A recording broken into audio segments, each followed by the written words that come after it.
大家好，今天我们来看一下这台索尼的双卡，型号 CT3W。这台机器给人的感觉是，它的按键特别的多。打开这个舱门，它里面还有很多的按键，好像遥控器上的按键都在这个面板上了。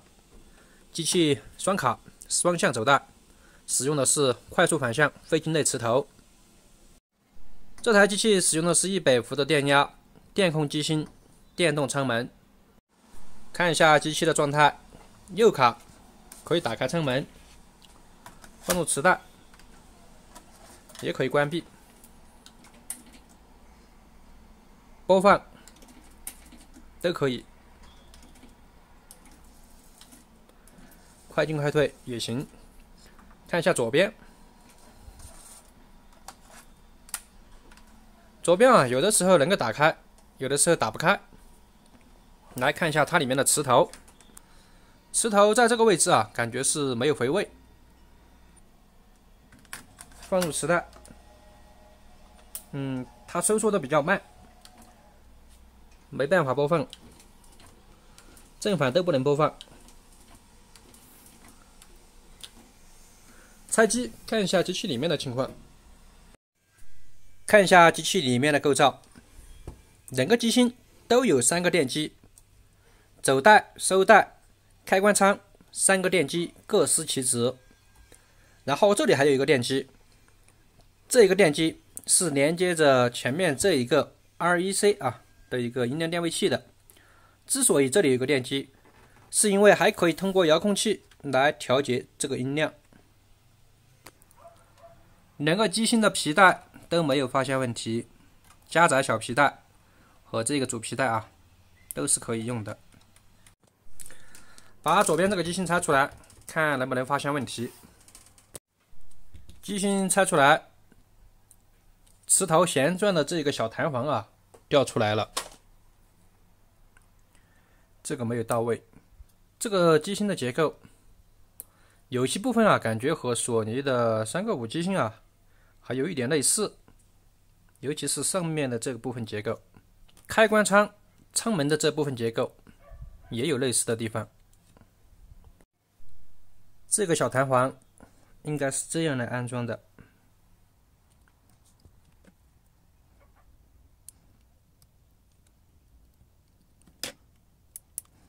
这样磁头就可以回到位了。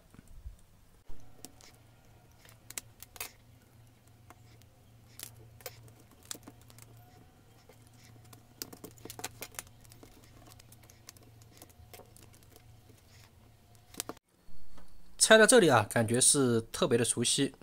这一块磁带的一个背光板，这个摆轮，它和索尼的395基本上都非常的相似，甚至可以说这一块板它是可以直接通用这个轮有细微的差别，摆轮也是有细微的一个差别。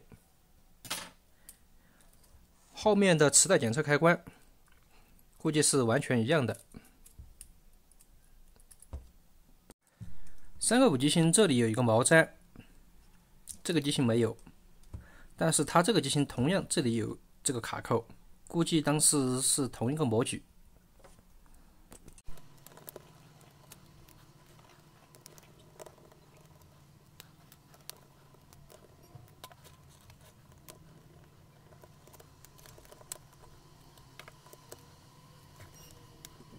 这里有一个方式开关，相当于录像机的方式开关一会儿对位的时候一定要对准对这个箭头。不过这一款机芯这个位置其实也已经决定了它的一个状态，要卡在这个卡点上。把这些检测开关拆下来处理一下，这个方式开关也要拆下来清洁。下面部分看看这个加载皮带，这个皮带感觉已经变形了，一会儿要给它换掉。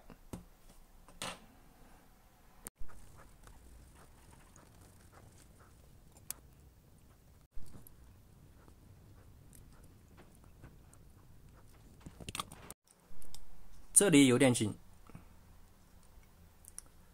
这个齿轮里面的油脂可能有点老化啊，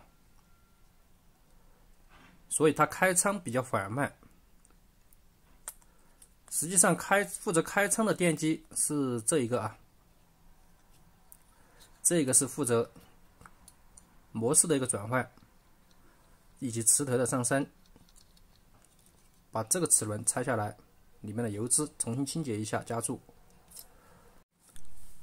这条小皮带已经老化了，没啥弹性了，重新找来一条。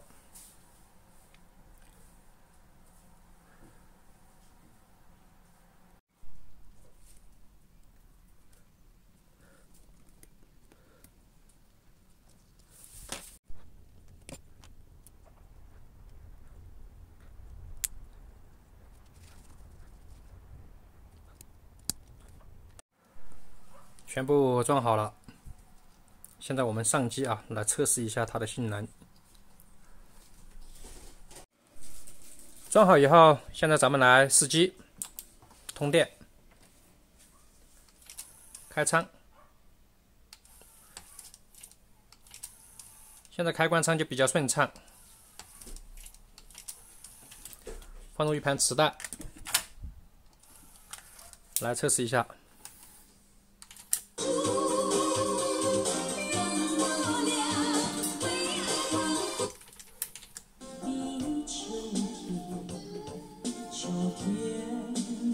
正反转都没问题了。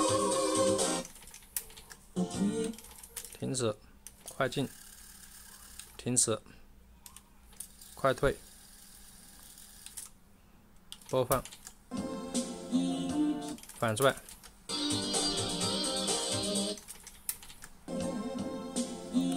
机械动作没有问题了，后期就剩下一个调试的问题啊。到时候把这个机芯和里面的电路重新做一下调试。好了，本期视频呢就到这里啊，有喜欢我的朋友记得点击关注点赞。好，谢谢大家，我们下期见。